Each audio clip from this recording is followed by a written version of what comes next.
I'm a very huge advocate for mental health. I want you guys just circle up, close your eyes, put your hand in your heart, and just repeat after me. I am loved. I am loved. I am enough. I am enough. And I'm proud of how far I've come. I am proud of how far I've come. That's it. That's Thank you guys so much for doing this. I know it's not easy being an artist. Hi, my name is Jasper Capalad. I'm 21 years old. I'm Filipino, and I'm a filmmaker. I would like to say an artist because I do like pretty much all of the above. For Filipinos, like, you know, people like the parents want them to be like lawyers, doctors, you know, all like go to Harvard, go to like some big college and study something that'll actually get you money, and that's hard. And that's difficult. I mean, you know, if you're gonna chase your dream, you want all the support you can get, especially from your parents. But it doesn't help when they're like, "Hey, like, don't do this. You're not gonna make money. You're gonna struggle. You're gonna be broke. You're gonna be asking help from us all the time." So the thing is, I didn't go to college. I dropped out of community college because I knew that I wanted to do film. But if I were gonna do film, I have to get experience with it. So what I did was do acting first, and I still love acting, but I just knew acting was the gateway to get into like that world. And I worked like on so many sets to the point like every single set I talked to the director and then the crew members, and we all like connected and we just did our thing. I won a Best Actor award for one of the short films I worked on. It's called Fight Night, and I still like hold that film dear and near to my heart. I did a Spider-Man film, and that won like a Best Fan Film award from like some Comic-Con in Tarzana, and I'm very proud of it. That was incredibly difficult. I think for Hollywood, I still think Babylon is still like my favorite, because obviously that was my first time being on a big set, and another thing, that was my favorite director, Damien Chazelle. I love his movies, Whiplash, La La Land. They changed how I look at art and life. I think it's super important for all of us to tell our stories. I feel like as Filipino artists, or even just like an Asian, like we kind of get looked down upon with our creativity, because obviously Hollywood is more dominantly like white, you know, barely any like Asian or people of color involved, and I could see how intimidating that could get. For me, that's why I mostly felt super alone in LA, because I couldn't find that many people that was like me. I do remember this one time when I was in LA and I was talking to like a photographer for a headshot, and then he was telling me like about all like, oh, there's so many people just like you, exactly like you, and he like it was over a Zoom call, and he just pulled up all these actors, like, you know, Filipino, that look like me, to do everything that I do, music, film, editing, everything that I do. There's thousands of people that do it. And after that call ended, I kind of just like broke down sobbing. I was like, how do I stand out? What's so special about me? And that was a moment where I was like, should I even do this anymore? The big reason why I moved back from LA to San Diego is because I just ran out of money. It's so expensive there, and the traffic there, it became super detrimental to my mental health. And at the time I was like couch surfing, so I also like, even now, like I have like back pain because the couches I slept on. Parking there is extremely terrifying.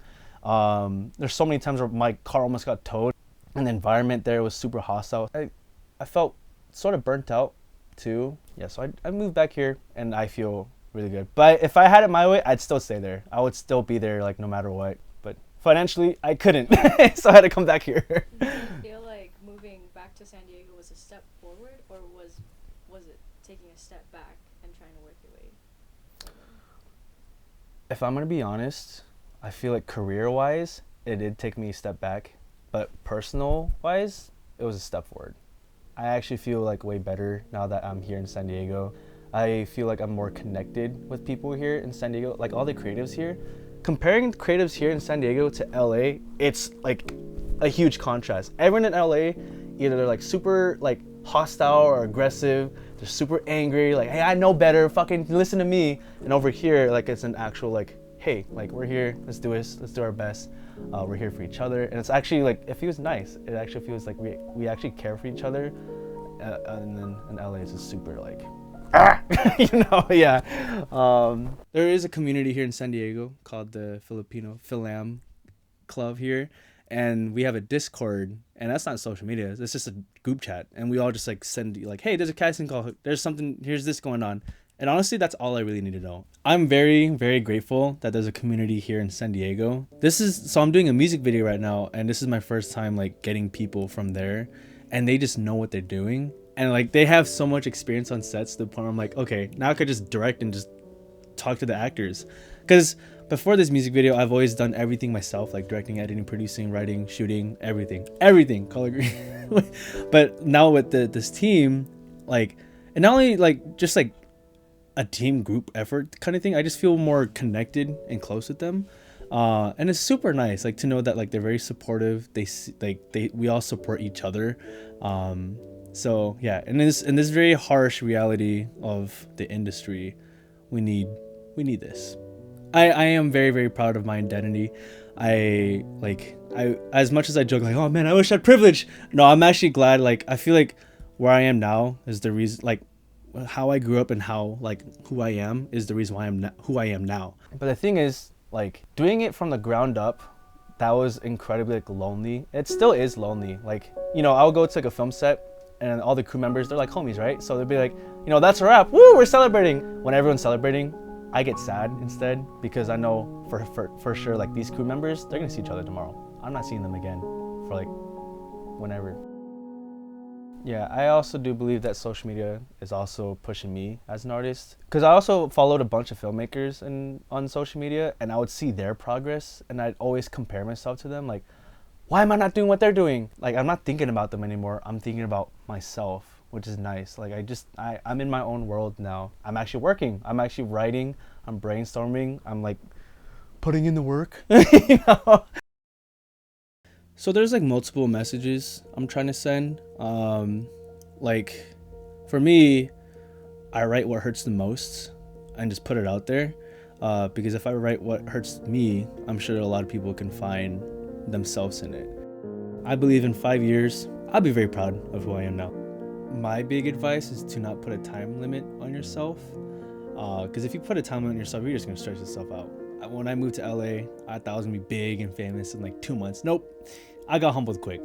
Another thing is to not compare yourself with other artists. Everyone's different in their own ways, but just be you and focus on you, and do what makes you happy. Like if you need to step away from social media, step away from social media, because I know that's where a lot of doubts come from. You're gonna meet a lot of crazy new talented people. You're gonna meet so many cool people, but you gotta embrace yourself for who you are, and sometimes you gotta make some sacrifices too. Like I literally just saw Steven Yeun. I worked on Beef, and I kind of embarrassed myself in front of him. He was like tapping his foot. I was like, nice beat, and he just looked at me, and I was like, uh-oh. Yeah, let's see. Zack Snyder, like filming in public and then seeing the police out there like trying to get people to stay away. My first time seeing an explosion on set. They blew up a house. That was crazy. I remember like how loud that was. Like that was super cool. I mean, it's a Netflix budget, so obviously they had the money. So I was like, whoa. But all of us, we were all just like, whoa. Marianne, oh, that's a Zack Snyder.